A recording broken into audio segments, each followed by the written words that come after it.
Le Paris Kiwi, ce sont les histoires en 3 épisodes de Sandrine, Emma et Marion, 3 Françaises parties tenter leur chance en Nouvelle-Zélande à l'aube de leurs 30 ans. Salut Sandrine. Salut, comment tu vas Elsa? Ça va et toi? Ça va super. Ouais. Bon, merci de m'accueillir chez toi ici à Auckland, où tu vis donc en colocation, c'est ça? C'est ça, avec grand plaisir. Je suis avec un kiwi et 2 Italiens. On a également un chat et une chienne, donc ça fait du monde à la maison. Donc tu es arrivée ici il y a quelques mois. Voilà, je suis arrivée en mars ici. Avant ça, donc pour revenir un petit peu sur ton parcours, Ouais.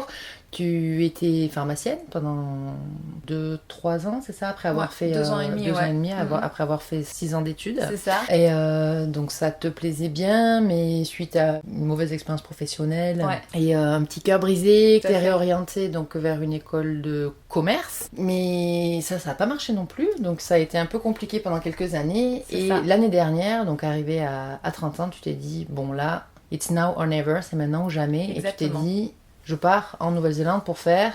Pour vivre mon rêve que j'ai depuis que je suis toute petite, c'est-à-dire faire du cinéma, devenir actrice. Et pourquoi la Nouvelle-Zélande alors? Alors la Nouvelle-Zélande pour plusieurs raisons. Numéro 1, parce que en Nouvelle-Zélande en 2020 c'était vraiment le pays où il fallait être pour les projets, on va dire cinématographiques, avec la fameuse série basée sur Le Seigneur des Anneaux, avec Avatar. Enfin il y a plein de très beaux projets. Et je me suis dit, les acteurs ça court pas les rues ici comme à LA, tu vois. Tu disais, il y a des opportunités ici qu'on n'aurait pas donc, à oui. LA ou en France. Exact. Par exemple, donc toi tu es arrivé, mais tu as aucun tu as fait du théâtre pendant plusieurs années Oui. amateur, Oui. mais tu as jamais eu vraiment d'expérience professionnelle. Et là, Non. en quelques mois, tu as quand même réussi à décocher une audition pour Avatar. Avatar, ouais, c'est pas mal. c'est quand même sympa, c'est vrai. T'arrives ici, t'as pas de contact, t'as pas de formation professionnelle en tant que telle, et voilà, et t'arrives et tu te dis, waouh, c'est génial, une audition pour Avatar. Donc tu disais que l'audition ça avait pas marché, mais tu as réussi à participer à un film, c'est ça? Tu Oui. as fait de la figuration? Oui. Alors j'ai participé à une série ici, une série équestre qui s'appelle Mystique. C'est un gros projet ici en Nouvelle-Zélande. Donc j'y suis allée c'était une première période et puis ils m'ont rappelé. Donc ça c'était vachement chouette parce que quand tu démarres dans ce milieu-là, quand on te rappelle, ça fait un plaisir monstre parce que tu dis c'est moi qui vole, tu vois. Donc ça te valorise en tant qu'actrice. Donc voilà, j'ai eu cette opportunité-là qui m'a permis de voir un peu comment ça se passe, un vrai tournage avec les fameux action. Donc ça c'était vraiment super chouette, j'ai adoré. Ah, c'est cool. Et tu as aussi trouvé du travail avec donc on appelle ça voice-over en anglais. Voilà, en ce moment je fais la voix off de Wonder Woman. Eh bon. Pour une série audio australienne qui s'appelle Impulse. Ils ont donné des auditions et il y avait plusieurs voix. Donc t'avais Batman, t'avais Superman et il y avait Wonder Woman.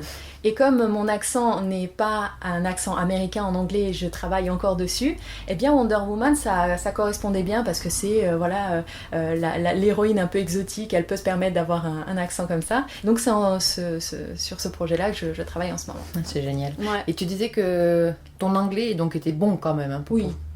pour pouvoir percer, et il va falloir que tu l'améliores encore. D'après ce que j'ai compris, il est suffisamment bon, parce que c'est toujours quelque chose que j'ai demandé lorsque j'avais des professionnels en face de moi, parce que en effet, étant française, j'avais ce complexe vraiment de me dire mon anglais n'est pas assez bon, il n'est pas assez rapide, l'accent n'est pas là. Et en fait, à chaque fois que j'ai rencontré des professeurs, des producteurs, des directeurs de casting, j'ai toujours demandé comment trouvez-vous mon anglais? Qu'est-ce que je dois améliorer? Et à chaque fois que j'ai posé cette question, tout le monde me disait ton anglais est suffisamment bon. Et tu veux continuer dans le cinéma, Oui. Mais pas ici en Nouvelle-Zélande. Non. Donc tu pars dans pas longtemps. Voilà, je pars dans 4 jours, je rentre en France dans un premier temps et ensuite je pars sur Londres parce que en discutant pareil avec les professionnels, j'ai compris qu'il fallait une formation solide pour être pris au sérieux dans cette profession. Donc j'ai regardé les écoles qui offraient une formation relativement courte mais intense. J'en ai trouvé une à Londres, c'est l'ISA. Et donc ça c'est de la formation pour faire du jeu d'acteur devant caméra. Donc j'ai lancé ma candidature, j'ai eu le bonheur d'avoir une réponse m'invitant à une audition fin août. Donc on va voir, on prie. C'est incroyable, donc vraiment pour toi la Nouvelle-Zélande ça aura été une période de transition. Arrivée ici, j'ai eu plus de preuves qui m'ont donné envie de continuer dans ce chemin-là en fait si tu veux. Donc c'est pour ça que je me suis dit, Maintenant que je vois que je suis pas totalement nulle devant une caméra et que j'ai des bons retours, on va continuer. Et en anglais toujours. Ouais, complètement. Pour moi, l'anglais, le jeu d'acteur en anglais, ça me permet vraiment de me libérer du jugement que je peux m'imposer à moi-même. Quand on utilise une autre langue, on devient une autre personne quelque part. Parce qu'une langue, c'est pas juste d'autres mots, c'est pas juste d'autres sons, c'est toute une culture, toute une façon de penser. Et les anglophones, ils sont beaucoup moins dans le jugement comme on peut l'être en France. Ils donnent beaucoup plus la chance et l'opportunité, même si t'as pas forcément l'expérience. Donc les Kiwis, vraiment, ils ont été de bons compagnons pour toi, au niveau professionnel. Ce que j'ai vraiment bien aimé, c'est qu'ils jugeaient jamais le fait que j'avais peu d'expérience ou pas de bagage dans le domaine pour me dire ok, c'est pas grave, on te donne l'opportunité, on te donne un feedback constructif et ça te permet de te construire petit à petit. Il y a aussi une grande différence, vu qu'il y a peu de personnes qui travaillent dans l'industrie du cinéma, c'est fréquent de voir un technicien du son qui sur un prochain film va être responsable du département artistique et puis sur le film d'après il va être figurant. Ouais. Ici c'est pas du tout un problème d'être devant, derrière la caméra et de changer vraiment. Multitâche, ouais, complètement. Et c'est bien vu, alors qu'en France, au contraire, on cloisonne plus. En tout cas, on te souhaite que de bonnes choses et de la réussite. Merci beaucoup. Et peut-être qu'on te verra sur les écrans en Angleterre, à on LA, croise les doigts. ou peut-être même en France, qui sait. Bien sûr. Bon, mais merci en tout cas. Merci à toi.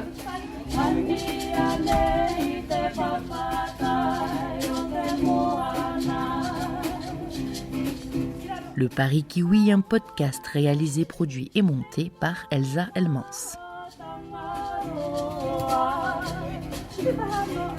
La